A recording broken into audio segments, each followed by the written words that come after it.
Mbaniriza nnyo mwenna. I welcome you all. Abatuwuliriza n'abatulaba ku mitimbagano egy'enjawulo. Those listening to us and those who are watching us on the different platforms. Amannya nga bagambye nze Musumba Andrew Semakula. As you were told, I am Pastor Andrew Semakula. Okuva ku UCC Mukono. From United Christian Center Mukono. Musumba Sakira bw'abadde annyanjula mu kiseera kino aŋŋambye. When Pastor Sakira was introducing me in this period, he told me ono y'omu ku bataata ab'omu kifo kino. That he is one of the fathers in this place. Naye ekyo tebakinnyanjulangako. But no one has ever introduced me in such a way. Bulijjo bannyanjula nti ono y'omu ku baana ab'omu kifo kino. They have always been introducing me as one of the sons in this house. Naye taata waffe bw'amala okufa. But after our father died, ate munange mukula ne mufuuka ate nammwe bataata. You also grow and become fathers. Era bw'akyogedde ne ŋŋamba ne kiddamu ne kiyingira ne ŋŋamba nti kati bampisa ate taata. And when he said it, I said to myself, oh, now they are calling me father. Nebaza Katonda olw'omukisa omulungi gw'ampadde. But I surely thank God for the wonderful opportunity he has given me. Ndi musajja mufumbo. I am a married man.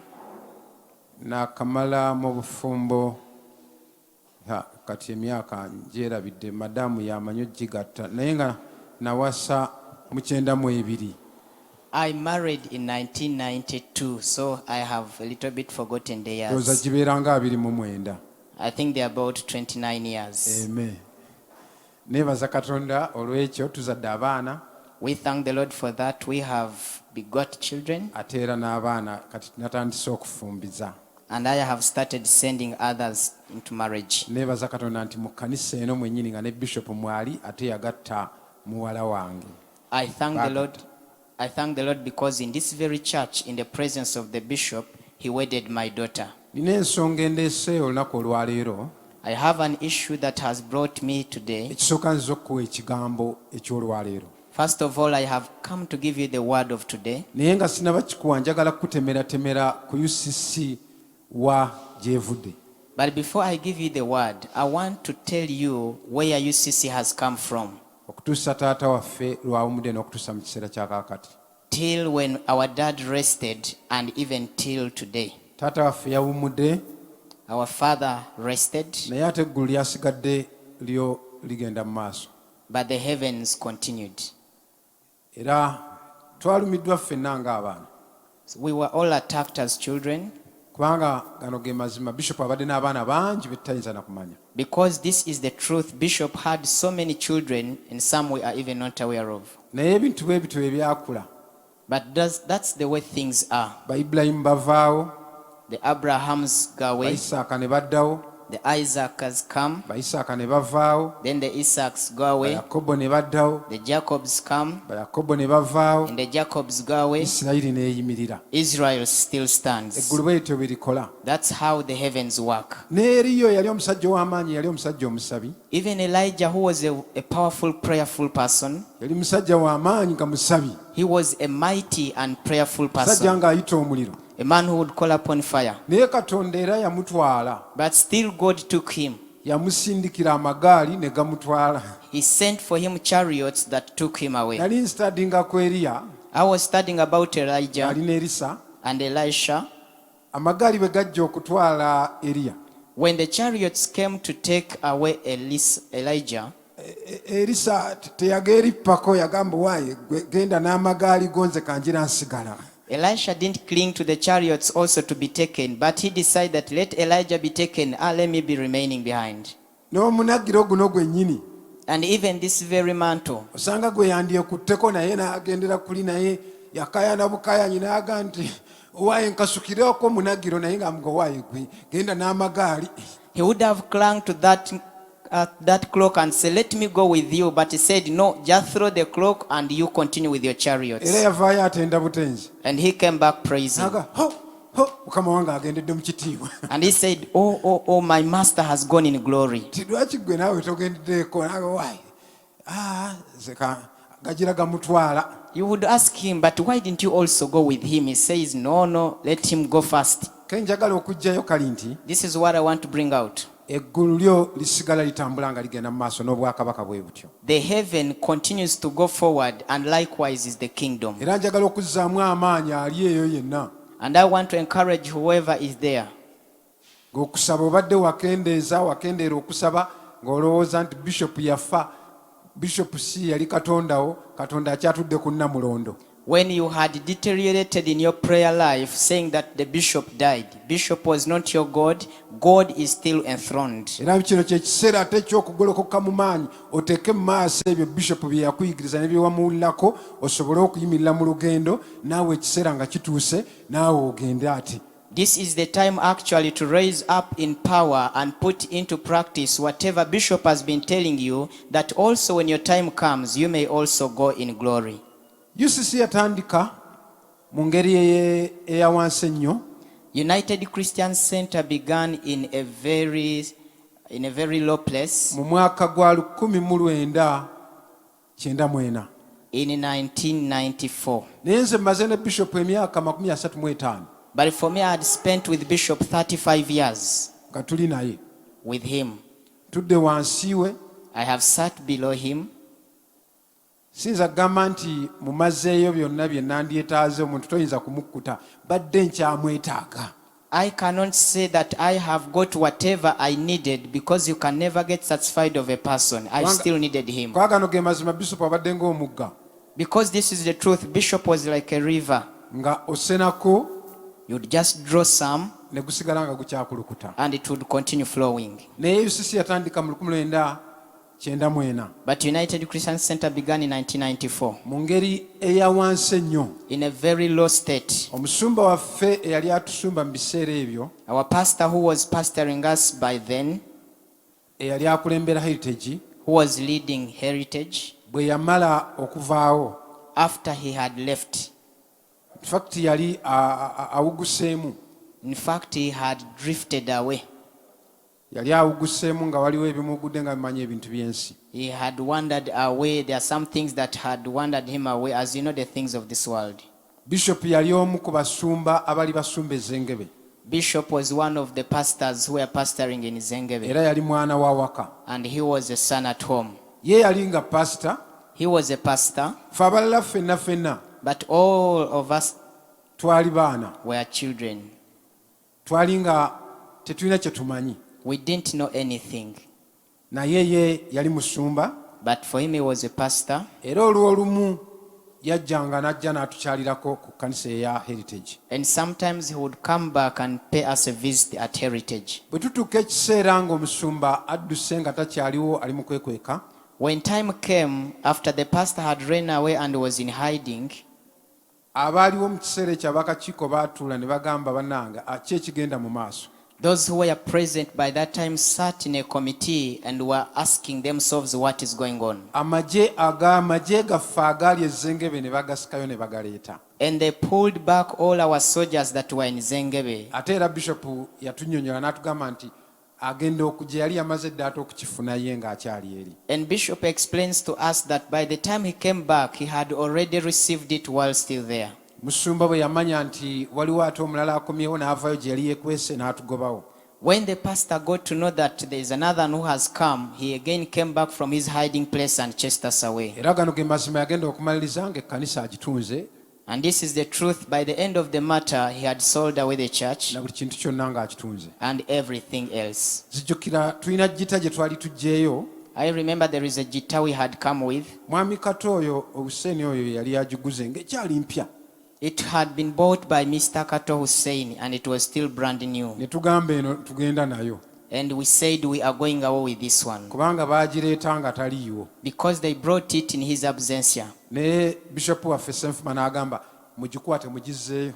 But our Bishop Stephen Senfuma said, get hold of it, take it back. Ne tutambula ne tugenda ku Good Times. And we went to Good Times. Service eyasooka yatandikira ku Good Times ng'ekyali awo nga kasomero kakyali katono nnyo nnyo. Our very first service began from Good Times. It was still a small school. Ne tusabawo, And we prayed. ne tusibawo kitenti ekyali ekizibu ennyo nga kiyiwa ettaka.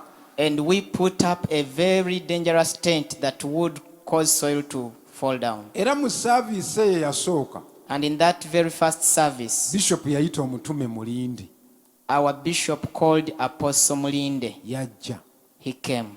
n'ajja yalina kwaya gye yalina. He had a choir with him. Ndowooza teyaweereza, yayimba buyimbi mu kwaya.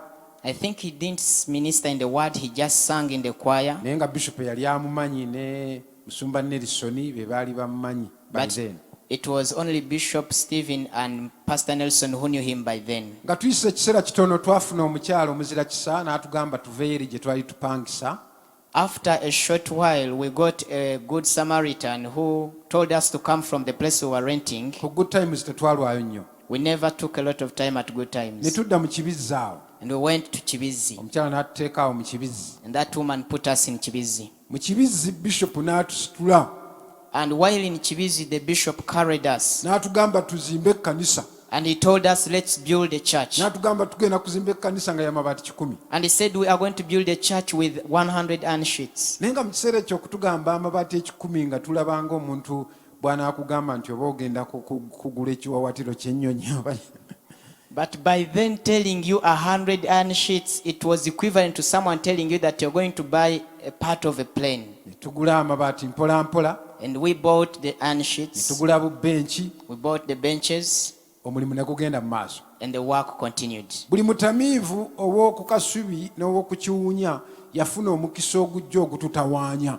Every drunkard in Chiwunya and in Kasubi got an opportunity to come and bother us. Bishop yatusimba ku musingi ogw'okusaba.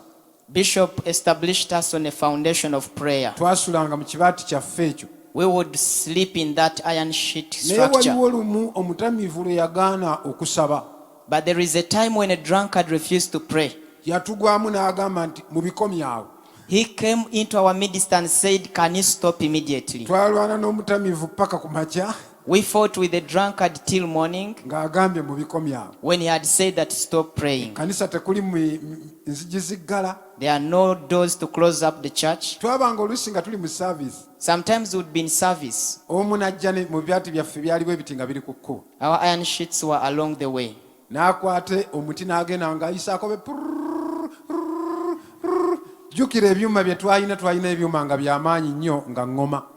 And this person will get a piece of stick and begin to scratch along the iron sheets to and fro. And remember, the machines we had by then were drums. Era omukubi w'ebyuma eyali asinga omukugu ennyo nga bamuyita omusumba Efulayimu Nnyonyi Ntono.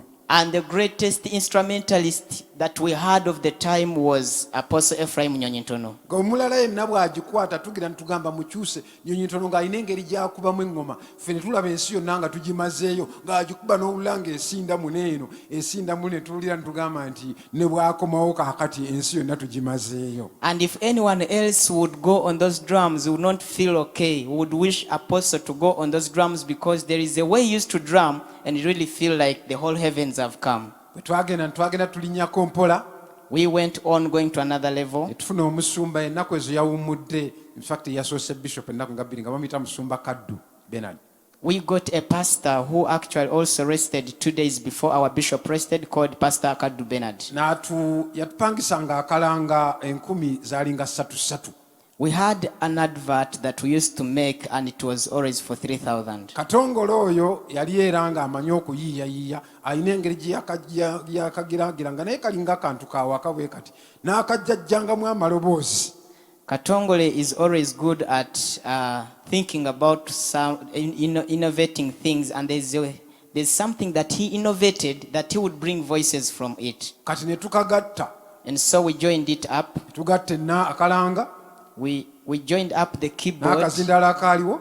With the microphone that was around. Omutume Nnyonyi Ntono n'adda ku ŋŋoma. And the apostle would go on the Ekintu ne drums. kyetabula. And then we would have everything Kati ewula akatogo lino ttendo lya ŋŋoma ate kuno kuliko ali ku nnanga. Entuyo ne ziryoka zikka. Now you would really see when we have someone on the drums and another one is on the keyboard, and we would really sweat. Kiki ekinjogeza bino njagala kukulaga UCC gyevudde abamu bagira bulabi ne balowooza nti ebintu bibeera bwe bityo. Naye Katonda bw'aba ng'ayisa omuntu asobola okumugabirira ate asobola omumuyimusa. Why am I saying all this? I want to show you where UCC has come from, because some of you see it in its present state, but I want you to know that God can pick someone from anywhere and provide for that person. Ate n'ekirala era kye twebaza Katonda nti omukulembeze waffe yalina okwolesebwa. And another thing that we thank God for is that our leader had a vision. Twamugoberera olw'okwolesebwa ng'atulaga mu maaso gye tugenda. And we would follow him because of the vision that he had. He would show us ahead of time where we are going. Twatuuka ekiseera Time came. n'agamba tugenda kutuuka ekiseera ng'ayogera ebigambo by'olabanga biringanga omuntu oba kikiika nga kati bwe banaakugamba ggweyo gy'oli ne bakugamba nti essaawa yonna bakufuula prime minister. He would speak words that are not easy to comprehend, just like they would tell you wherever you are that anytime you're going to become a prime minister. N'agamba nti tugenda kugula ekittaka mu kitundu kino. And he said, we are going to buy a very big plot of land in this place. Naye natunulanga mu Kasubi ne nnoonya we tugenda okugula nga Kasubi nga bwe mumanyi kayumba ku kayumba n'ogamba tulirugulawa tulirumba Ssaabasajja ku lubiri lwe tulikola ki? But I would look around in Kasubi. As you know, Kasubi, it's house after house after house. And I would wonder where we are surely going to buy this land. Are we going to go to the king's place and buy that land? Naye Katonda bw'abanga akuyise era akuteekerateekera n'ekifo wawo ogenda okukolera emirimu gyo. But when God calls you, he also prepares for you a place in which you are going to do your things Ngeri from. y'ekyewuunyo In an amazing way, twafuna ekifo wano eno. we got a place here. Naye nga tetulina ssente ge mazima. But the truth is that we didn't have money. Essente ezaaweebwangayo The money that would be offered in church. kati musobola okutulaba nga kaakati bwe nnyambadde ntaddeko n'ekkooti zenna n'ettaayi. You would see us the way we are, just like I'm clothed today. I have a suit, I have a coat, I have a tie. Naye gano ge mazima. But this is the truth. Ne bwe twajjira wano Even at the time when we came here, omugagga waffe yali asinga wano obugagga baali bamuyita Makune nga yalina eggaali nga yagipaakinga awo. the richest man in this place was called Makune, and he had a bicycle. He would come and park it there. ng'essente ze tuwaayo nga zimaze okuweebwayo And all the money after being given or offered, nga zakusaasira. he would have mass on it. Ne tujja mu kifo kino We came in this place. baakitugamba miliyoni emu n'ekitundu. They told us 1.5 millions. Naye mu bulumi twali tumaze nga Bishop yatugamba essente ezo engeri gye tuzifunamu zonna tuziteeke ku akawunti. But in great pain, the bishop had told us that the whole money that we get, let's put it on the account. Ne yeerumya. And we suffocated.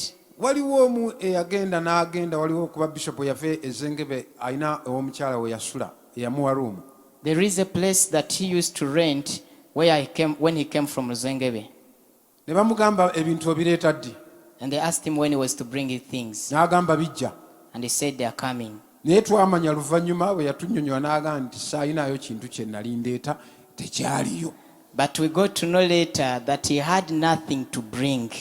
Abaana abamu baba bagiraagira bwe bati mu ruumu gye baali bamuwadde nga kuliko kakkateni bwe kati. When some of the children were playing around in the room he had been given with a curtain, abaana ab'ekyejo those full children, Bishop gy'asula. and he opened the curtain to see where the bishop sleeps. Yakomawo n'atuwa obujulizi. He came back and testified. Naga naye abange omusajja atukulembera mumanyi bwe yeebaka. And he said, but do you know how the man who leads us sleeps? Nawe njudde kakkateni. I drew away the curtain. Omusajja agwa ku mukeeka. The man sleeps on a mat. Tekuli wadde akatto. There is nothing like any bed. Talina kapiro. He has no pillow. Nga ku mukeeka kwagwa. He has nothing. He lays on the mat. Eyo Bishop gye yatandikira. That's where Bishop began from. Ne twebaza Katonda. But we thank the Lord olw'omulimu omunene. for the great work. Ne tujja ne tugula wano. We came and bought this Era bwe place. tugamba okugula. And when we saying buy, Oyo naye Katonda. that is also God. Simanyi ndagaano mmeka ze twakola mu kugula wano. I don't know how many agreements we made in buying this place. Mu kiseera ekyo nze nali ng'omuwandiisi. By that time, I was the secretary.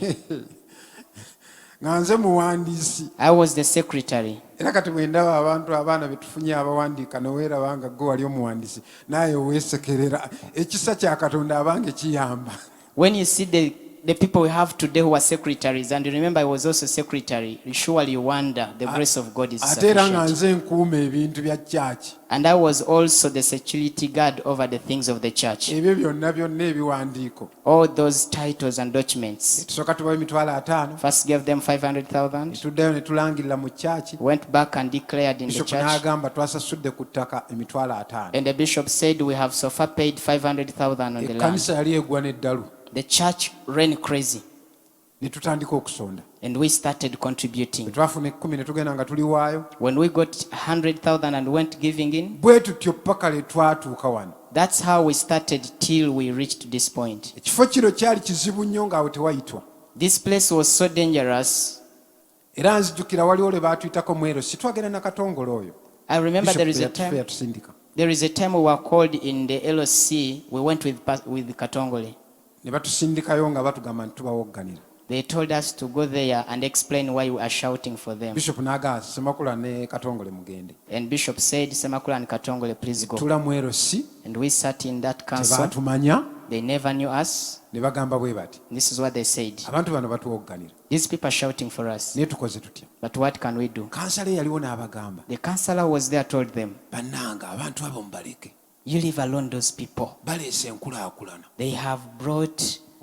Mujjukira abantu abo nga waali tewayitibwa. You remember that no one would pass in that place. Naye abasajja abo bwe bazze. But when those men came, Mulaba ekitundu engeri gye kigenda mu maaso. are you seeing how the place is prospering? Katonda bw'aba akuyise. When God calls you, Mwana wange n'abakulinaanye bakiraba ate n'ekitundu nakyo kisituka. even your neighbors can notice it, and even the whole place will begin to Ebyo prosper. kambiveeko kuba nina sitole ennene nnyo. You know, I have a very big Naye story. ekimu kugabadde amaanyi But one of our strength, agayusisa agatutuusizza the wano strength of UCC that has helped us reach this bubadde place, bumu. it has been unity.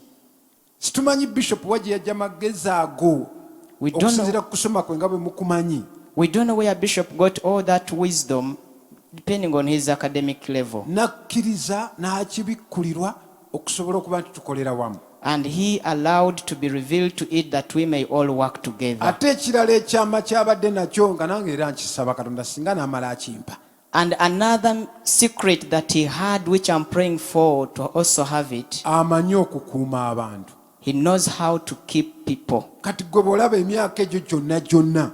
Now when you see all those years, By the way nnyimiridde wano by the way I stand here ng'omukulu ow'abakadde as the leader of the elders, era natumiddwa okuva mu lukiiko. and I was sent from the council, Olukiiko olw'abakadde the council of the elders, n'abasumba and all the pastors. twatudde wamu We sat ne together, bansindika olunaku olwaleero and they sent me this day nze mba mpeereza that I may come and minister, ndage wa gye tuvudde. and I show you where we have come Bwe naamala from. ngenda bbawo ekigambo mu dakiika ntono nnyo. And after that, I will give you the word in a few minutes. Naye Bishop yatuyigiriza ebintu bingi. But Bishop taught us so many things. Tuli kye tuli lwa kubeera ye. We are what we are because of him. Ekirala yatuyigiriza obugonvu. Another thing he taught us humility. N'ekirala kye ngenda okwogerako And another thing I'm going to talk about, okugondera obukulembeze.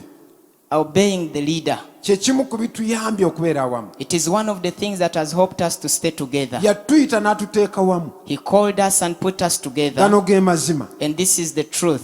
Buli kyonna kye yawulira nga tukyetaaga yakituwa. He gave us whatever he felt that we needed. Twali tetumanyi kusoma Bayibuli. We didn't know how to read the Bible. Yatutuuzanga wano He would make us sit here ekiro at night, n'agamba mubikkule and he says open. ne tuva ssuula ku ssuula And we begin chapter after chapter. ne tugenda nga tusoma. And we went on reading. Twatuula wansi okumala ebbanga ddene We sat down for a very long time nga tatukkiriza kuyoereza. when he does not permit us to Naye nga ne minister. bagamba naffe era naffe twali tetwagala nga era tetumanyi bye tuweereza. But still, surely, we also didn't want, because we didn't know what would minister Kambeeko in. bujulizi olunaku lwe yasooka okuŋŋamba nti ogenda kuweereza. Let me testify on the first day he told me that you're going to minister. Twali tuli mu lukiiko We were in the meeting, n'agamba bw'ati. and this is what he said. Wiiki eno This week, oba lwali lwa Mande twakuŋŋaananga okuva ku Mande paka Lwakutaano. we would meet from Monday to Friday. N'agamba ani agenda okuweereza? He said, who is going to minister? So ye akimanyi. Yet for him, he knows it. Semakula yagenda He okuweereza. said, Semakula is not going to minister. Nentuyana nenkala nentuyana nenkala. I was sweating and drying up. Siweerezangako. I have never ministered. Nenzirayo kate nga amaze okwogera. I went back home. Nengamba oba nakikyusa teyakikyusa. And I thought maybe he would change, but he didn't change. Nengenda nempandiika ebintu byange. I went and wrote down my things. Nawandiika kumpi ekitabo kiramba. I wrote almost the whole book. Ng'obaka njagala ate nsome busome. I wanted to just read the Ne bwe message. nagiranga munne nga ajja kukyusa. But whenever I would come back, I would say maybe he will change. Olunaku bwe lwatuuka. When the day came, Nenzijja n'ebitabo byange. I came with my Ne books, Bible. with the Bible. Nenga ajja kukyusa. And I said, no, he will change. N'alinnya ku kituuti. He stepped on the pulpit N'asooka n'ayimba. and first sang. N'asabisa. He also led in prayer. Nga nze ndi wali njugumira bwe nti. And I was there shaking. Bamanaga nti katwanirize omuweereza ow'olwaleero nali manya akivuddeko. Andrew Semakula gy'atuwa ekigambo. And after he said, let's welcome today's servant, Andrew Semakula, to come and give us the word. Ne nninya n'ebintu byange bye nali mpandiise nga bingi nnyo nnyo nnyo nnyo. I came on the pulpit with the things I had written. There were so many. Bwe mbiwandiika nga kaakati mbibuulirako mwaka. If I write them now, I would preach for a year. Ne mbitandika. I started, Ne nsoma. I read, Ne mbuulira. I preached. Ebintu bye nawandiika nga bingi oba byekwata bitya simanyi nagenda okulaba nga biweddeyo. The many things that I had written, I don't know how they got stuck somewhere. I only realized that they were over. Ne nsabisa. I led in prayer Ne muyita Bishop. and I called the bishop N'agamba back. mukube engalo. And he said, clap your hands. Kigambo ky'amaanyi. It is a powerful word. N'anzizaamu amaanyi. He encouraged me. Bwe yamala ne ŋŋamba ehu. Afterwards, I said, oh. Bwe yatuula wali n'aŋŋamba. When he sat there, he told Ekyo me, ky'okutteko kyennyini.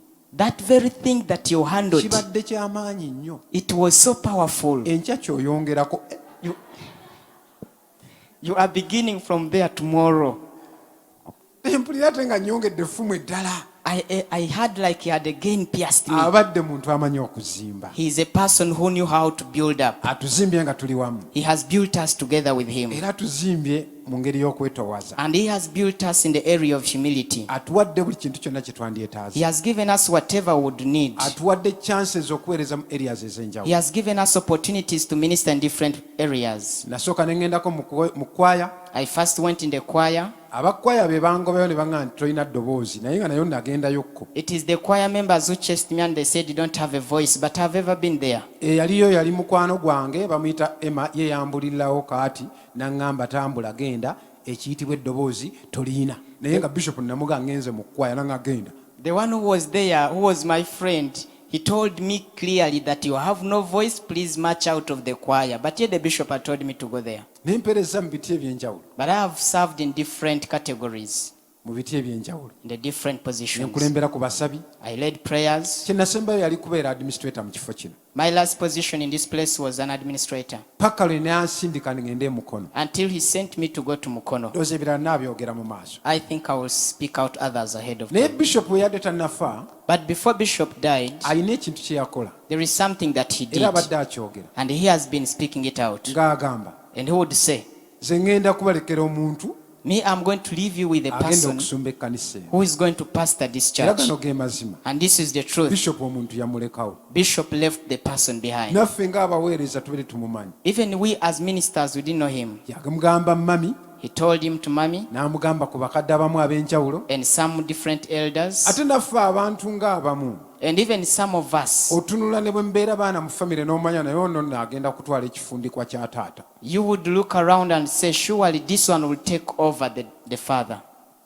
Bwe twatuddeemu When we sat ng'abakadde, as the elders, ng'abaweereza abasumba, as the pastors and ministers, ne batwanjulira ani agenda okubeera ngadda mu kifo kya Bishop. and they introduced to us who is going to come in the place of Bishop. Era njagala kubategeeza mwenna abampuliriza. And I want to assure you who are listening to me, Omuntu Bishop gwe yalonda. the person that the bishop left Ate ffe behind. Bishop kasita amala okwogera ekigambo. And for us, once Bishop speaks a word, Ffe ne tukiddamu tugenda ku kigambo kya taata waffe. we go by it. Ffenna wamu nga ttiimu.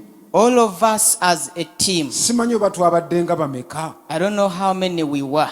Twabadde abantu ndoza nga tusukka mu 15. I think we were over 15 people. ffenna twagambye bugambi nti yoyo gwe yalonze yoyo omutuufu ayo yasaanidde taliiko kinenyo. We all say that surely he is the one that he chose and there is no blame. Era nga ye musumba Serumaga. And he is Pastor Serumaga. Nzize okubagamba olunaku olwaleero. I have come to tell you today. Agenda okubeera nga atwala omulimu guno ogwa UCC mu maaso. The one who is going to take on this work of UCC ye musumba Joseph Serumaga. is Pastor Joseph Serumaga. Ekyo ng'abakadde n'abasumba tetuyinaamu kantu konna kwesalamu kukola ki oyo yagenda okutwala omulimu guno mu maaso. And all of us as pastors and elders, we have nothing else to say. He is the one that is going to take us on. Lwaki omusajja oyo asaanidde okutwala omulimu? Why is that man worthy to take on this work? Omwaka gwe mbagambye mu 94 That year I have told you, 1994, omusajja oyo yali akyali mwana muto. that man was still a young boy. Era abalina ebifaananyi banaabiraba. And those who have the photos you can see, Yalinga mu kwaya he was in the choir eyitibwa Crooners Choir. called Krona's choir. Nga lusajja luwanvu bwe luti. He was a tall boy. Kati okuva ku lunaku lwe twatandika kumpi abaddemu wadde abadde mwana. Now from the very time we began, he has been here, though he was still young. N'agenda ng'alinnya And he went on paka le baamulinyisa okutuuka ku busumba. until he was made a pastor. Gano ge mazima. And this is the truth. Omusajja oyo tetumuyinaako kintu kyonna. We don't have any issue against that man. Tetulina kantu nakamu nti oba Serumaga yayombye bw'ati, oba Serumaga yagiza omuwala n'amukola bw'ati, oba Serumaga yatutte ssente bwe ziti. Bw'ebeera integrity omusajja agiyina. We have nothing to accuse him that probably he did this or he did this or he took the other money. If it is to have integrity, he surely has it. Era erinnya ebaalireese twakubye mu ngalo ffenna tumugamba nti emikono gyaffe giri mabegawo kola omulimu gwa Mukama. And when they mentioned his name, we all said that our hands are behind you. Please do the work of the Lord. Era abali eyo kaakati And those who are outside there mulina now, taata wammwe. you have a father. Musa bw'amala okuvaawo After Moses departed, Katonda ayita Joshua. God calls Joshua.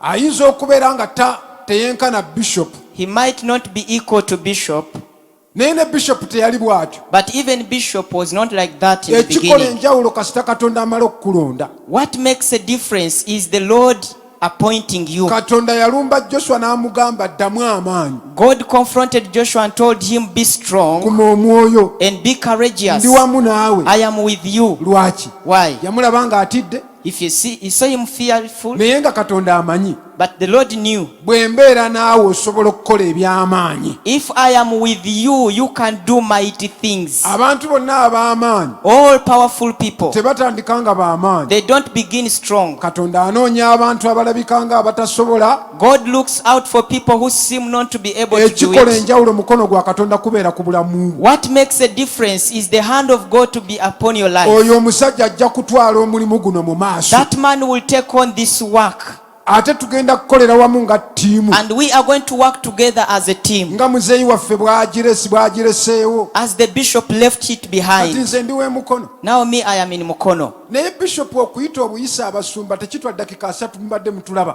nga twatuuse dda buli omu gy'avudde.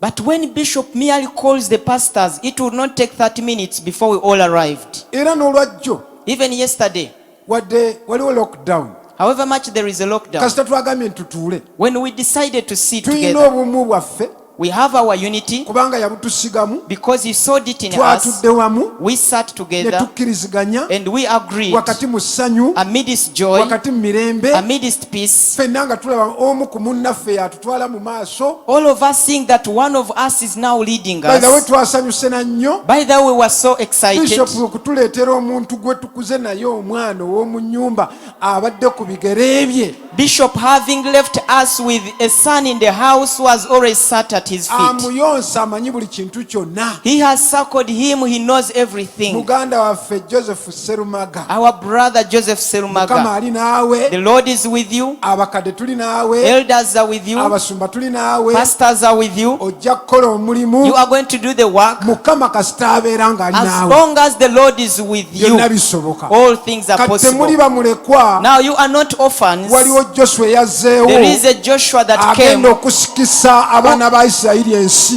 ensuubize. who is going to help the children of Israel inherit the promised land. Amiina. Amen. Njagala kati genda mu maaso.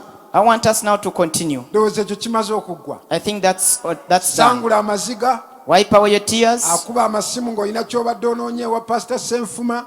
Those who are calling Pastor Senfuma seeking out for Olina anything, ekizibu ky'oyitamu. you have any problem you're going through, Wamaze dda okufuna Pastor Senfuma origino. you now already have Pastor Senfuma original, Ye Dr. Serumaga. and he is Dr. Serumaga. Kati kangende mu kigambo kya Katonda. Now let me go into the word of God Mu bwangu mu dakika zensigazaayo. very fast in the few remaining minutes that I Ngenda have. kwogera ku kussaamu ekitiibwa obukulembeze. I'm going to talk about honoring or obeying leadership. Honoring authority. Honoring authority. Okugondera obukulembeze. Honoring authority. Kantandikire mu kitabo kya Peetero ekisooka essula 2:13. Let me begin from 1 Peter chapter 2 and verse 3. Okugondera obukulembeze. Honoring authority. Peetero ekisooka 1 Peter essula 2:13. chapter 2 and verse 3. Agambye bw'ati. This is what it says. Verse 13. Sorry. Mugonderenga buli kiragiro ky'abantu ku bwa Mukama waffe oba kabaka nga y'asinga bonna.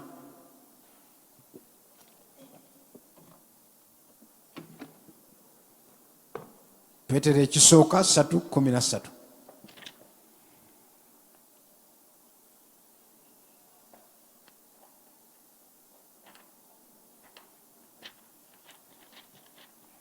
First Peter chapter 2 verse 13. Submit yourselves to every ordinance of man for the Lord's sake, whether it be to the king as supreme. Kisome ng'okinyweza kakatuule. Submit yourselves to every ordinance of man for the Lord's sake. Mugondere buli kiragiro ky'abantu ku bwa Mukama waffe obanga kabaka nga y'asinga bonna. Submit yourselves to every ordinance of man for the Lord's sake, whether it be to the king as supreme. Obanga baba amasaza nga ye yabatuma olw'okubakangavvulanga abakola obubi n'olw'okusiimanga abakola obulungi. Or unto governors, as unto them that are sent by him for the punishment of evildoers and for the praise of them that do well. Kubanga Katonda bw'ayagala bw'atyo mmwe okusirisanga abatamanya obutamanya bw'abantu abasirusiru nga mukola obulungi. For so is the will of God, that with well-doing you may put to silence the ignorance of foolish men. Ng'ab'eddembe so si ng'abatalina ddembe lyammwe olw'okukisa obubi, naye ng'abaddu ba Katonda.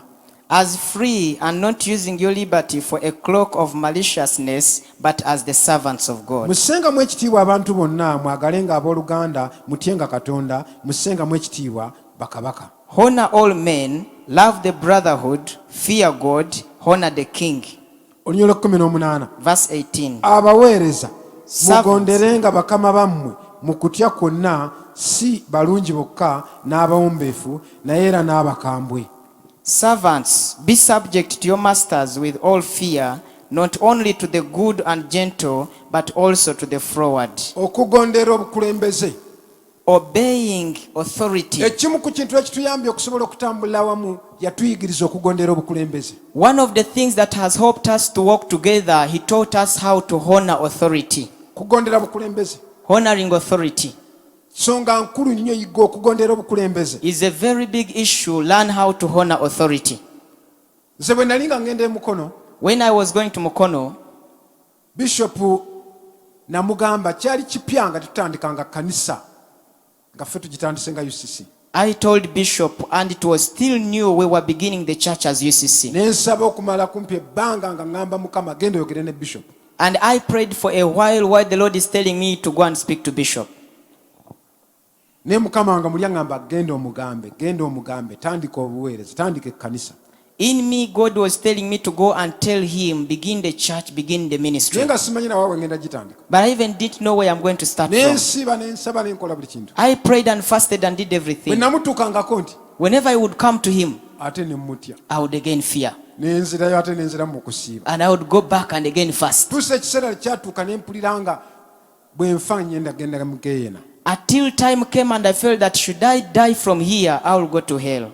Tusale Namulumba. Until I attacked him. Abadde atuwuliriza. He has always been listening to us. And I told him, Bishop, mpulira Mukama ngamba okutandika obuweereza. I hear the Lord tell me to begin ministry. Nampuliriza. He listened to me. Nagamba gamba butandikawa. And he told me, where is he telling me to start it? Ne muga simanyi. I told him I don't know. Ne kyempulira. But that's what I hear. I feel. That's what the Lord is telling me. Nagamba kale kisabire nange nkisabire. And he told me, okay, pray for it as I also pray for it. Ne ntuula wansi. I sat down. Ntandika okisabira. I began to pray for it. Bishop teyaddamu kunyega. Bishop never said any word Waba again. wayise omwaka mulamba. After a full year, Twali tulina mu lukiiko wano. we were even in a committee here. Twali tulumaliriza. As we were winding up the meeting, nga temunnamala. said, hey, by the way, before we finish, musabire nnyo Semakula oyo Mukama yamugamba okutandika obuweereza. Ninga nti akyakijjukira. pray so much for Semakula because God told him to begin ministry. And I wondered, oh, this man still remembers it. Wadde Mukama yali aŋŋamba. However much the Lord was telling me okutandika obuweereza. to begin the ministry, naye nga nina okugondera Mukama wange. but I had to obey my leader. Era ne ntuula wansi emyaka emirala 4. And I sat down for more 4 years. Paka lwe yatuuka ekiseera n'aŋŋamba. Until time came and he told Genda me, onoonye ekifo. go and look for a place Otandika obuweereza. and begin ministry. Nga wayise emyaka nga 4 n'okusoba. After about over 4 years, kugondera bukulembeze. obeying authority, Katonda yali ampise. God had called me. Nandigambye bugambi ono tamanyi aziyiza ne mukono gwa Katonda. I would say this one doesn't know he's restricting the hand of Bantu bagenda mu God. Geena nga nzira ku ono. People are going to hell and I am on this one. Abagenda mu Geena ne Yesu abalaba. Those who are going to hell, even Jesus sees them. Naye okugondera obukulembeze But obeying your authority we wali omukisa. is where the blessing Najja ku is. kituuti wano n'ampitayo. He came on the pulpit and called me forward, N'anteekako emikono. laid his hands upon me, N'ansumulira buli kintu kyonna eky'omwoyo. released to me every spiritual Era aspect gano of ge me. mazima. And this is the truth. Emukono sirafuubanye. I have not struggled in Mukono. Emukono I sirafuubanye. have not struggled in Mukono. Lwaki? Why? Nagondera omukulembeze. I obeyed my leader. Na buli kintu kyonna kye nkola emukono. And everything that I do in Nina Mukono, ne kyensembyeyo okukola. there is even something I did latest. Abaye tannaba na kulabawo. He had not even seen there. Ze yiika ennya ez'ettaka ze twaguze kwe tugenda okuzimba essomero.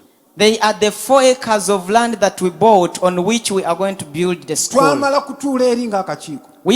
We sat there as a committee, Tuula Mukama atugambye tuligule. feeling that the Lord is telling us to buy it. Najja wa Bishop I came to Bishop ne muga Bishop. and I told him, Bishop, Mukama atugambye tugule yiika nnya. the Lord has told us to buy 4 acres. Naye tugende mu banka. But let's go to the bank. Tuyinawokko miliyoni nga 2. We have about 200 million. Twagala banka etuweeyo 2. We want the bank to also give us more N'anteekako mukono 200. n'aŋŋamba. And he laid his hand upon me Mukama and ali said, naawe. may the Lord be with you. Nga nze kasita amala okwogera mpulira Katonda ayogedde. For me, whenever I would speak, I would feel like God has spoken. Ne tugenda. We went Sente za banka zaalinga ezirwayo. as if the loan was delaying to Ne come. nkomawo wali Bishop. I came back to Bishop. Ne muga Bishop. I told him, Bishop, Ettaka bagenda naddi tutwalako. they are even going to take the land. N'aseka. He laughed and laughed. N'agamba Semakula. And he said, Semakula, Ekikyo Katonda kye yakuteekerateekera tewali asobola kitwala. no one can take what God has prepared for Njagala you. bategeeza. I want to inform you Ettaka yiika nnya that the 4 hectares of land, twazigula. we bought them, Na kaakati bali mu kukungulako muwogo. and now they are harvesting Awo cassava kumpi mu tawuni awo. very near in the town. Twaligula miliyoni 480. We bought it 480 million. Abadde tannaba na kujja kulaba we tuli. He had not yet even come to see where we Ne are. we tuli emukono tulinawo kumpi eka namba ku luguudo bwe kuti. Even where we are in Mukono, just on the Nga roadside, tugenda we have a okutwalawo. flaker. As we are going to take over the place, Namala kudduka eri Bishop. I first came back to Bishop. Okugondera obukulembeze tolina ky'ofiirwa. Honoring authority, you don't lose out anything. Okugondera obukulembeze Honoring authority gabeera maanyi go. is your strength. Kangende mu Yuda. Let me go to Yuda Jude. oba ogenda wali kubikkula kyekitabo ekyo ekisembayo. Kantandikira ku lunyiriri lwa 10 Yuda. Let me begin from verse 10. ayogera ku bantu abatagondera bukulembeze. He speaks about people who do not honor authority. Naye obanga butamanya byonna babivuma bye bamanya mu buzaalirana ng'ensolo ezitalina magezi mu ebyo bazikirira. But these speak evil of those things which they know not. But what they know naturally, as brute beasts, in those things they corrupt themselves. Ayogera ku bantu abatagondera bukulembeze. He's speaking about people who do not honor authority. Zibasanze kubanga batambulira mu kkubo lya Kayini. Soma 11. Woe unto them, for they have gone in the way of Cain. Ekkubo lya Kayini buli otogondera mukulembeze, ekkubo lya Kayini tulimanyi. Whenever you do not honor authority, we all know the way of Cain. Kayini yatta Abel. Cain killed Abel. Kati ono Yuda agamba nti abo bo baba batambulira essaawa yonna basi.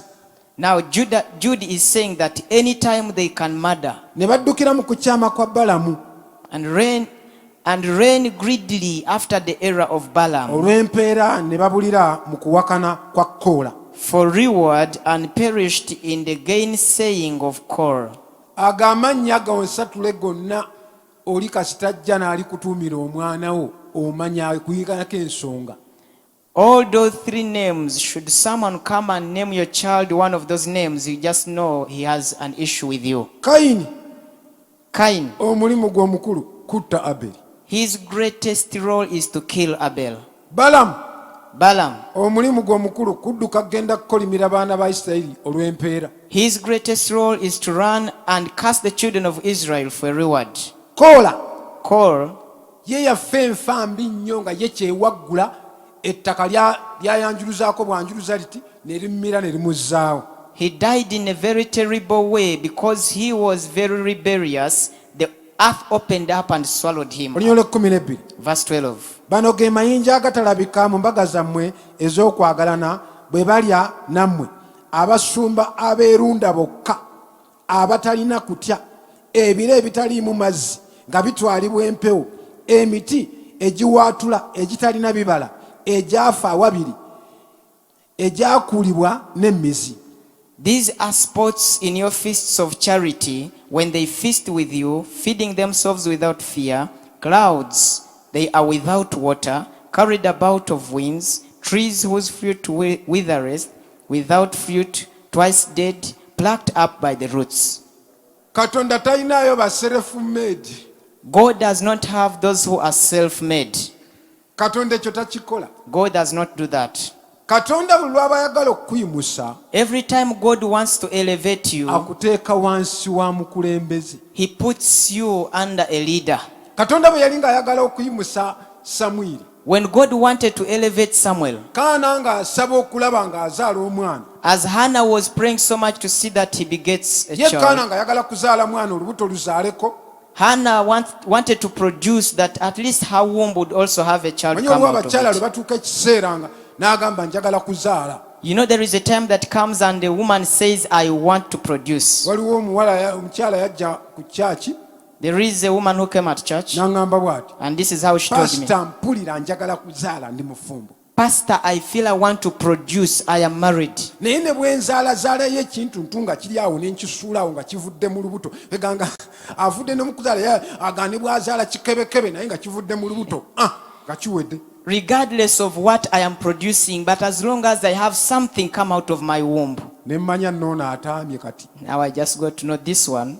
Kaana ye yali Is ayagala that war? kuzaala mwana Yes, Hannah wanted to produce a child olwa Penne yamuli obubi, because of Perina, who was badly off ate on ye her Katonda neck. ng'ayagala nabbi. And yet God wanted a prophet. Era And bwe yamala yakwata Samwiri after he got hold of Samuel, n'amutwala n'amuwayo mu yeekaalu, and he took him and dedicated him in the temple. amuteeka wansi wa bukulembeze. He's putting him under a leader. Samwiri n'akulira wansi w'obukulembeze. Samuel grew up under a leader. Omukulembeze takolamu by'oyagala, A leader does not do the things that you want, naye Katonda akuteeka wansi w'omukulembeze ekiri mu ggwe kisobole okuvaayo. but God puts you under a leader that what is in you may come up. Semakula sandisobodde kubeera kaakati kyendi na kubeera musumba. Semakula, I will not be able to be what I am today and even being a pastor. Nze nali musuubuzi. For me, I was a Naye Katonda ye businessman. yali yamanya dda nti ngenda kubeera musumba. And yet God knew me way back that I would be a pastor. Kye yakola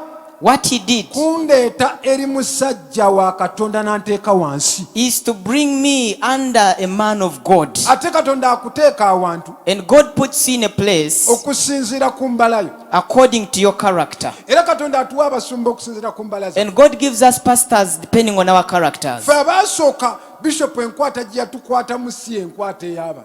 The way Bishop handled us is not the same way he has handled these ones. Yali alina okunyeenya kubanga nange nali ssebo sizanyazanya nali nkulidde mu kiwunya. He had to shake us because I was also not a joke. I had grown up in Chiwunya. Ndi sitebbooni. I am a city born. Kiwunya boy. Chiwunya boy.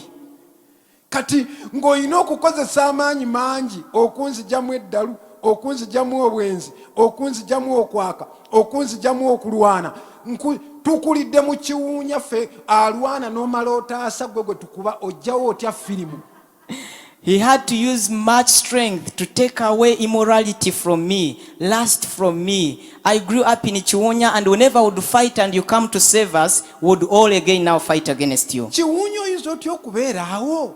How can you be there in Chiwunya Toyina muwala. when you don't have a girl? Era gwe bakubala nti wafa dda. And they count you to be impotent. Nkulidde muwalagi. I have grown up taking Nkulidde warrage. mubatamiivu. I have grown up in drunkard. Essaawa yonna waliwo ekigwawo, essaawa yonna tulwana. Anytime anything can come in the sight and we fight. Ate ekiwunya And in Chiwunya, bw'oba oyanise engoye if you have put if you've hung your clothes tebazuukusa mbwa yeebase. and you sleep, they don't wake up a sleeping dog. Kati okukyusa Semakula omuggyemu omukenenulemu Kiwunya nali kujja kutuula wansi wa Bishop Senfuma. Now changing a Semakula that you may take out a Chiwunya from him, I had to come and surely sit under Bishop Wansi Senfuma, wa bukulembeze. under the leadership. Era kino olumu yakinkola. And this he did to me one time. Nayosa mu service omulundi gumu. I missed a service one Buli time. lunaku nga mbeerawo. I would be here every day. Mba ngenda okuyingira, twali tukyalina wano. Mba ngenda okuyingira ekkanisa si bweti. Nanga soko gye. As I was about to enter, he first called me Nanga lwaki tokyasaba? and said, "Why aren't you praying these days?" Ne muga Bishop by then yali pastor ne muga nayosezza mulumu. Ngoyosa otya? I told him, "Pastor, Era bwe navaawo ne nga omuntu ayosaamuko. Era ng'omuntu kuba nja kugamba okugondolooza nti byonna bibeera birungi. I told him that, Pastor, I've only missed once." And he backed at me, "Why did you miss?" And I realized, oh, you can't even miss at least once. Saagala oyosemu lunaku na lumu. I don't want you to miss even once. Kati omukulembeze alengera wala ye ng'amanyi alina kyanzigyamu. Now a leader sees ahead. He knew that there is something was bringing out of me. Waliwo we nalabira ne nga naye ansusizza nkyokya nnyo. There is a time I realized that surely no, it's too much on me. Nali siwandiika. I would not write. Nali sizze na kitabo. I had not come with a notebook. N'avaayo eri ate nga n'abalala gye bali. And he came from wherever he was, and yet there were others also. N'alyoka ambuuza ne microphone. And he asked me on a Ekitabo microphone, kyo kiruwa? "Where is your book?" Ani gw'oswazaswaza?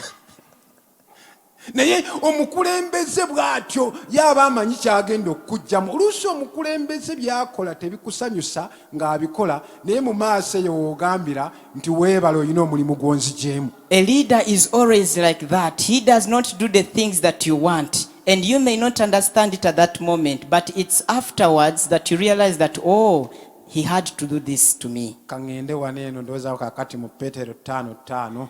Let me go to Peter 5:5. Kasita tukyalina service endala. Good enough, we have another service. 5:5 Peetero. Peter 5:5. Peetero ekisooka Sura 5:5 agamba bw'ati: bwe muti abavubuka mugonderenga abakadde, era mwenna mwesibenga obuwombeefu okuweerezanga mwekka na mwekka, kubanga Katonda aziyiza abamalala naye abawombeefu abawa ekisa. 1 Peter 5:5. Likewise, you younger, submit yourselves unto the elder. Yeah, all of you be subject to one another, and be clothed with humility, for God resisteth the proud and gives grace to the humble.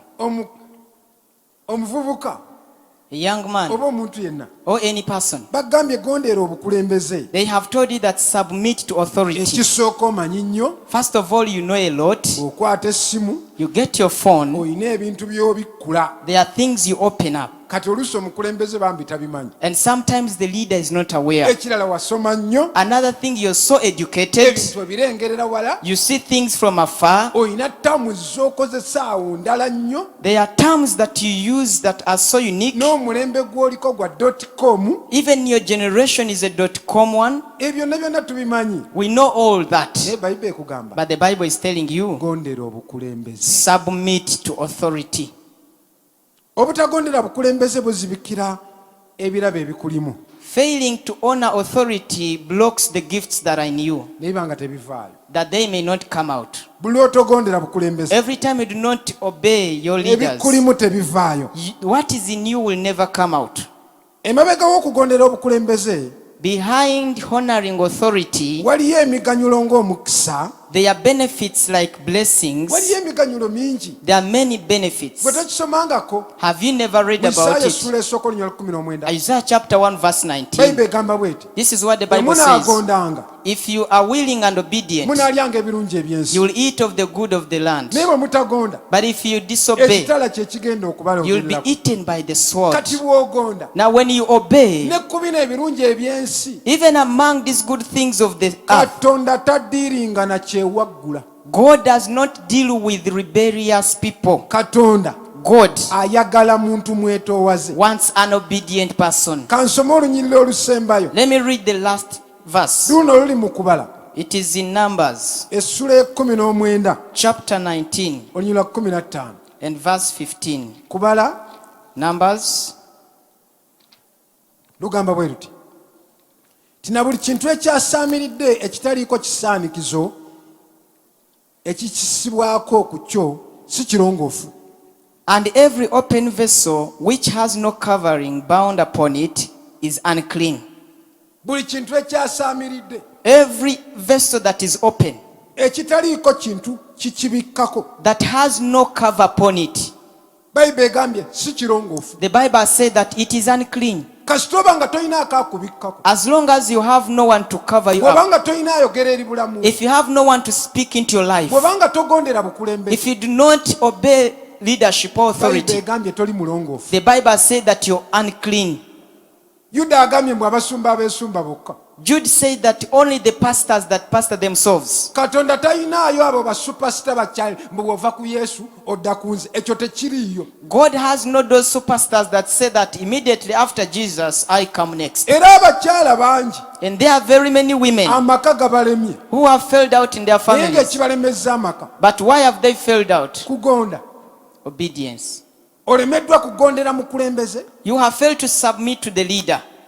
amaka ne gakulema. And then you fail out on your Era bw'olemwa family. okugondera obukulembeze ozunga nnyo. And once you fail to submit to the leader, you wonder so much. Ojja kufumbirwa nnyo. You will get married so much. Ojja kugezaako ekiwunya. You will try in Chiwunya, Gezeeko enaakulabye. try in Nankulabye. Mwaka oguddako olina muŋŋoona. The following year, you're in Namungona. Nalwo oli Kawaala. The other year, you are in Kawala. Ate buli gy'ogenda ozaala bw'otyo. And wherever you are producing.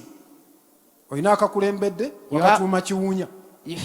You have the firstborn is called Chiwunya. Akaddako The secondborn, n'akulabye kiyayezooni. Nankulabye.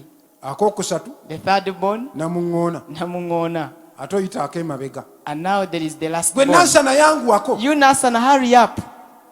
Kyokka ate weetisse kikoni. And yet you're carrying Chikoni. Ojja kgenda ozunga bw'otyo paka lw'olikkiriza n'ogondera obukulembeze. You will go wandering just like that till you obey and come under leadership. Ate bwe kityo That's how it is. amaka gabeeramu bantu ng'oli mwetegefu kugonda. Homes will always have the people who are ready to be Katonda obedient. asobola okukuwa akasajja God can give you a man ka ne bw'okasenawo otyo okanyuguliza eri ku kisenge that even if you carry him away like this, you can throw him on the wall, ng'oli munene nnyo for you're very fat. era tolina na kikugaana gejja.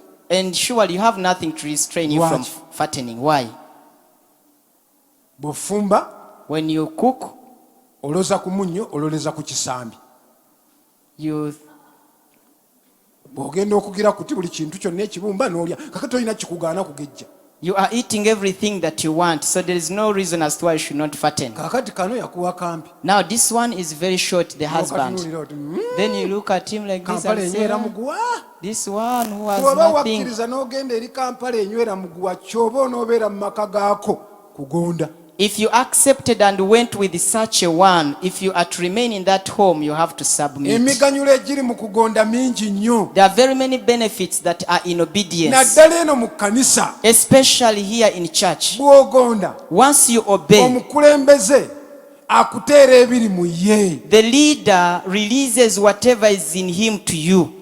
Ebiri mu ye abikufukumulira. He pours out what is in him to you. Omukulembeze akuyamba. The leader helps you. Kugonda bugonzi. Just submitting. Senzijukira Bishop yampita. I remember the bishop called me. Nali mukono. I was in Mukono. Semakula nkwetaaga. And he told me, Semakula, I need you. Nenvuga emmotoka nenzija. I drove and I came. Nentuula. And I sat. Nangamba oli muweereza kakati. And he told me, you are now a minister. Osumba ekkanisa. You are now pastoring a church. Nessaagala okola ensobi nganze ze nagwamu. But I don't want you to make the mistakes that I made. Njagala osomesa ebintu by'okuwaayo ng'obudde bukyali. I want you to start teaching about giving early enough. Abantu bayigiriza okuwaayo. Teach people how to give, beekolera omulimu gwabwe. that they may do for themselves their own work. Oyo ye mukulembeze. That is a leader. Alina byakubikkulira. There are things that he reveals to you. Alina byakuteera. There are things that he releases Alina out to you. byakuyigiriza. There are things that he teaches you. Bwe n'ogonda. Every time you are submissive. Omukulembeze abaawulira nga mwetegefu.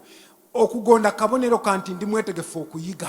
Submission is a sign that I am ready to learn. Nkubiriza abaana ba Katonda. I prompt all the children of God. Abali abadde tebagonda. Those who have not been submitting. Eggulu ly'abantu bokka abeetegefu ab'okugondera obukulembeze. The heaven is for only those people who are ready to honor authority. Ko ebintu bya njawulo. Because things are different. Watya bw'onootuuka tomanyi kugondera bukulembeze. Assuming you reach and you don't know how to honor authority. Olaba ennyumba ya Ibulayimu. You see the house of Abraham. Gw'ovudde eno oli w'amalala. Now for you came from this side, you're so proud. Eri eri sayidi ndala. Your house is on another side. Oba ekifo kya Eriya.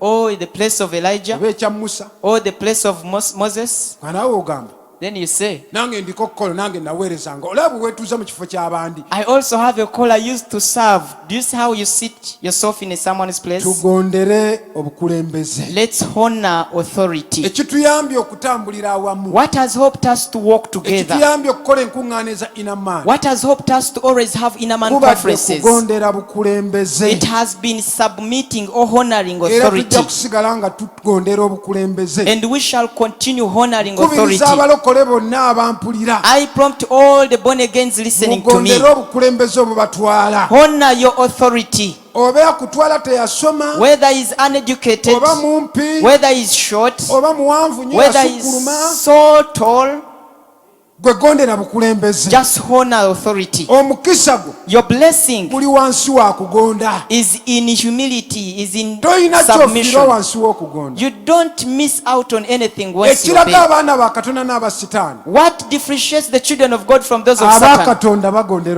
Those obukulembeze. of God honor authority. Abasitaani And those of the devil, babeera bajeemu. they are always rebellious. Beesumba bokka. They pastor themselves. Tebagondera bakulembeze. They do not honor their Kusabira leaders. ku makya I g'olwaleero. am praying for you this morning Ogondere omukulembeze yonna gy'oli. that you will honor authority wherever you Oba are. oli ku mulimu. Whether you are at your place of Gondera work, omukulembeze honor that leader eyo ku mulimu. at your place of Obulamu work. bujja kukugondera. Life will be so easy for you. Bw'oba oyagala okukuzibwa. If you want to be nurtured up, Seekitiibwa mwoyo akutwala. honor that leader that takes you Ne on. bw'oba nga gwe wamusinga okusoma olina empapula zo. However much you're more educated than him, Maliriza mbagamba. I wind up telling you, Tugondere obukulembeze. let's honor authority. Awali obuwanguzi bwaffe. That's where our victory is. Katusabe. Let's pray.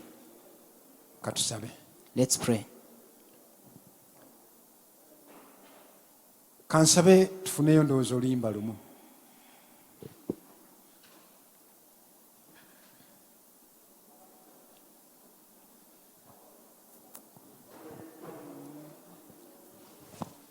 Njagala nnyo ayo omwoyo. Omwoyo tukwetaaga.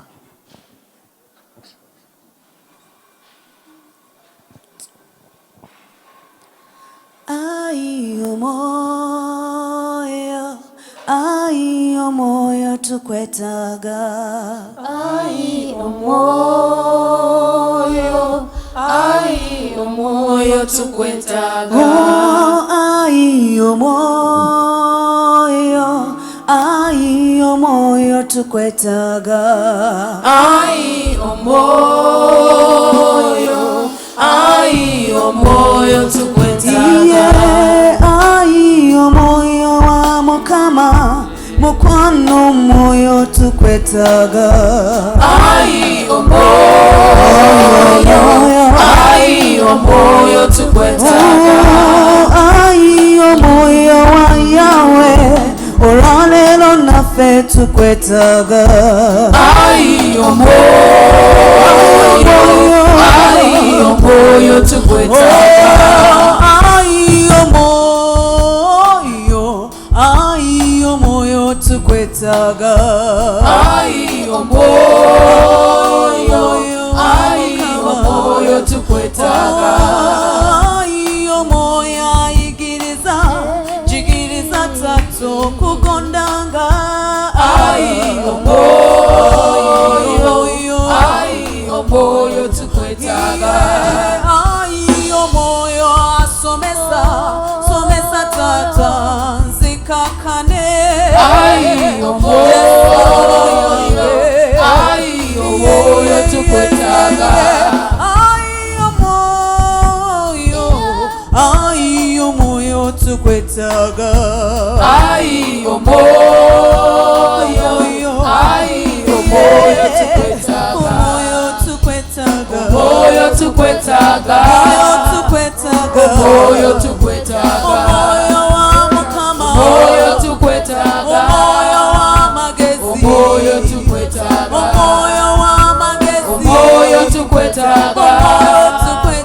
Omwoyo tukwetaaga. Ayo moya somesa. Omwoyo tukwetaaga. Ayo moya igiriza. Omwoyo tukwetaaga. Zende kumutima gwange. Omwoyo tukwetaaga. Zende kumulamu gwange. Omwoyo tukwetaaga. Jigiriza tatu okugondanga. Omwoyo tukwetaaga. Okugondanga. Omwoyo tukwetaaga. Omwoyo nkwetaaga. Omwoyo tukwetaaga. Nze nkwetaaga. Omwoyo tukwetaaga. Ayo moyo nkwetaaga. Omwoyo tukwetaaga. Omwoyo tukwetaaga. Omwoyo tukwetaaga. Omwoyo tukwetaaga. Omwoyo tukwetaaga. Omwoyo wa Mukama. Omwoyo tukwetaaga. Omwoyo tukwetaaga. Omwoyo tukwetaaga. Omwoyo tukwetaaga. omwoyo wa Katonda twesigamako, omwoyo wa Katonda tetulina mulala yenna, tukwetaaga ojja otuluŋŋamye ne mu kiseera ekifaanana bwe kiti Mukama, nga tuweddemu amaanyi Mukama, ensi nga eweddemu amaanyi ku lw'ebyo ebigenda mu maaso, naye omwoyo w'omutukuvu Mukama anaatuyamba, omwoyo w'omutukuvu Mukama anaatusobosa, omwoyo w'omutukuvu Mukama anaatuwanirira, omwoyo w'omutukuvu y'anaatuyamba n'ebigambo bye tuwulira, omwoyo omutukuvu y'asobola okubijja mu bigambo n'abifuula obulamu ne bisobola okunywera ne bubeera obulamu bwe tugenda okutambuliramu. Mukama twewaayo mu maaso go, Mukama tusaba ekisa ekyo eky'okwetoowaza, ekisa ekyo eky'okukkakkana, ekisa ekyo eky'okukkiriza obukulembeze. Mukama naawe Yesu bwe watambula ku nsi kuno, bunaawe walinga omwana naye wakkiriza okukkakkana wansi. Katonda kyeyava akuyimusa n'akuwa erinnya. Mukama naffe ng'abaana bo, taata mulembe guno, omulembe ogwakyama, omulembe omukakanyavu, omulembe ogwagala ebyakwo, omulembe ogutakkiriza. Mukama tusaba mementula emitima gyaffe Mukama, tuteeke wansi w'omukono gwo ogw'amaanyi. Leka omementula emitima gyaffe Mukama, tuyina emitima egy'ejjinja, tuyina emitima egyakakanyala, tuyina emitima egitateeka kitiibwa mu bakulembeze, tuyina emitima egy'okwewaggula, kubanga omulembe bwe gutyo bwe guli. Naye ffe tusaba Mukama ng'abaana bo, Mukama ffe leka otukolera ekyamagero ng'abaana bo abalina ekigendererwa, abagenda okusikira obulamu obutaggwaawo. Tubeere n'ekigendererwa Mukama, tubeere n'okugonda Mukama, tubeere n'okugondera abakulembeze. Nsaba omwoyo omutukuvu otuyambe. Mu maanyi agaffe tetusobola, mu magezi agaffe tuli banafu, tetusobola mu maanyi agaffe, naye Mukama otusobozesa nnyo, naye Mukama otuyamba nnyo, naye Mukama otwongerayo nnyo. Omwoyo omutukuvu gye tuva tukukowoola ne mu mbeera efaanana bweti Mukama nga tuwaayo eggwanga lyaffe tuliteeka mu mikono gyayi Mukama. Bw'otoyamba tewali ayinza kuyamba mu bino ebitulumbye Mukama, ebiyise ku bagezi, ebiyise ku sayansi, ebiyise ku bintu byonna. Naye wayogera mu kigambo kyo n'ogamba bw'abantu bange abatumiddwa erinnya lyange bwe baneetoowazanga ne basaba ne banoonya amaaso gange, nange naawulanga nga nnyima mu ggulu nakkanga wansi ne mponya ensi yaabwe. Mukama noono kawumpuli tatandise butandisi abaddewo okumala ebbanga, naye nokka wansi nojja n'owonya. Katonda zakikola emabega, Katonda ze nga atuyamba okuva emabega, Katonda ze nga atukuuma okuva emabega, Katonda ze nga atuwanirira okuva emabega. Mukama na wano gwo n'otuyamba n'omwoyo oguli emabega wa covid, omwoyo ogw'okutya, omwoyo ogw'okutya ogussa abangi Mukama n'ogwo nagwo tugugaana, n'ogwo nagwo tugugaana, n'ogwo nagwo tugugaana, tugugaana mu baana bo Mukama. Tusaba otuwe ekisa Mukama, tusaba otuwe ekisa Mukama. Gwe Katonda asibe emitima gyonna egibadde gimenyese Mukama, leka otusibe Mukama, leka otunyweze Mukama, leka otuteekeko omukono gwo Mukama, leka otuluŋŋamye ng'abaana bayi Mukama wange. Twewaayo gy'oli Mukama, ffe tuli banafu tetusobola. Katonda waffe gw'omanyi byonna, Katonda waffe gw'osobola byonna. Twewaayo gy'oli otuyambe, twewaayo gy'oli Mukama otukomeko, twewaayo gy'oli Mukama otusinkane, twewaayo gy'oli Mukama otuyambe. Tuyambe omusumba omulungi, tuyambe mulembe guno. Wabeerewo enjawulo y'abo abakutya, wabeerewo enjawulo y'abo abakukkiriza, wabeerewo enjawulo y'abo abakumanyi. Tusaba omwoyo omutukuvu otujje ku ddaala lye tuliko, twale ku ddaala eddala. Yongera ekisa kyo kubanga oli mugagga wa kisa. Yongera okufukumula ekisa kyo ku bulamu bwaffe, yongera okufukumula ekisa kyo mu baana bo, eyo gye bali mu mayumba gaabwe, eyo gye bali nga tebalina kyakulya, eyo gye bali nga balwadde. Katonda wange tusaba tuyimirire ku kigambo kyo, bwe tugamba mu kigambo kyo mu Isaaya 53 olunya olwokuna n'olwokutaano ti ku lw'emiggo gyo twawonyezebwa. Leka olwaleero ayi Mukama abalwadde kawansi obawonye. Tusabira abali mu malwaliro, tusaba abamu abatasoba newankubadde okugenda ku oxygen. Katonda waffe okyali kyekimu, oyogedde mu kigambo kyo n'ogamba gyo leero n'emirembe gyonna osigala oli kyekimu Mukama. Neeyo mu mayumba gaabwe leka okkeyo wansi Mukama owonye, leka okkeyo wansi Mukama osumulule. Waliwo abatalina kyakulya tebamanyi kiddako, naye Katonda wange oli Katonda akuba ekkobo we litali. Katonda yaliisa abaana ba Isirayiri abaali basoba miliyoni 2 n'obaliisa nga tebalina ntamu, n'obaliisa nga tebalima. Mukama naffe osobola nnyo okutuliisa. Era oyogedde mu kigambo kyo mu Matayo essula ey'omukaaga mbw'obanga ebinyonyi eby'okubbanga ebitasiga osobola obbiriisa, tolisingawo nnyo. Mukama leka oliisa abantu bo, Mukama leka ogabirira abantu bo, Mukama leka okuuma abantu bo, Mukama leka oyamba abantu bo. Mukama ne mu kiseera bwe kiti twewaayo gy'oli ayi Mukama. Tusabire omukulembeze waffe gw'otuwadde, tumusabire omwoyo w'amagezi, tumusabire omwoyo w'okumanya. Ekigambo Samwiri kye yagamba Sawulo bwe yamala omuyiwako amafuta n'amugamba ogenda kusinkana abannabbi naye ogenda kwegatta nabo, naye bw'onoobasinkana omwoyo omulala agenda gwa ku bulamu bwo. Mukama n'omukulembeze waffe tumusabire omwoyo omulala agwe ku bulamu bwe, omwoyo w'amagezi, omwoyo w'okumanya, omwoyo w'okubikkulirwa, omwoyo w'okuganja. Tumusabira buli kirabo kyonna ekirungi kubanga oyogedde n'ogamba ti buli kirabo ekirungi kyonna kiva gy'oli. Mukama gw'osimba abakulembeze, Mukama gw'oteekawo abakulembeze. Tusabe ekisa ekyo ekyenjawulo, tusabe ekisa ekyo ekibadde ku bishopu, tusabe ekisa ekyo ekiwangula emitima, tusabe ekisa ekyo ekikwata obulamu bw'abantu, tusabe ekisa ekyo ekyokuganja, tusabe ekisa ekyo ekyokukkirizibwa kibeere ku muweerezaawo, kibeere ku muweerezaawo. Anaasobola nnyo, anaayinza nnyo, anaasobola nnyo. Mukama oli mugagga wa kisa, leka omuwe ekisa ekyo, leka omuwe ekisa ekyo, muwe ekisa ekyo olwaleero, muwe ekisa ekyo Mukama. Kitambulire ku bulamu bwe, ave mu kuwangula ng'agenda ku kuwangula, akole ebinene n'ebikulu, n'ensi yeewuunye, n'abantu boogere nga bwe baayogera ku batume. Baabatunuulira ne bagamba bo ne bamanya nti babadde ne Kristo. Mukama ekyo kye tusaba, ekyama ekyokwetoowaza leka kigwe ku bukulembeze. Si ye yekka naye Mukama naffe ng'abaweereza tuyambe okukolera awamu, tuyambe okubeera obumu nga bwe twasomesebwa Mukama waffe. Mukama naffe tutambulire wamu, bwetyo bwe tunaasobola okutwala omulimu guno mu maaso. Tusabe ekisa ekyo eky'okutambulira awamu, eky'okukolera awamu, eky'okwagalana, ekitaliimu nkwe. Mukama waffe nga bw'atukumyekumye, Mukama leka tusigale wamu. Naawe kennyini bwe wali ova ku nsi kuno Yesu wasaba essaala n'ogamba mubeere bumu nga gwe bw'oli obumu ne kitaawo. Naffe tusabye otukole tubeere bumu Mukama. Tukuddiza ekitiibwa Mukama. Tukwebaza olw'olunaku olwaleero, tukwebaza olw'ekisa ky'otuwadde n'ekigambo kye tuwulidde eky'okugonda. Tugenda kusigala wansi w'obukulembeze nga tugonda. Gulumizibwa atudde mu butaggwaawo okuyita mu linnya erya Yesu mwe tusabidde. Amiina.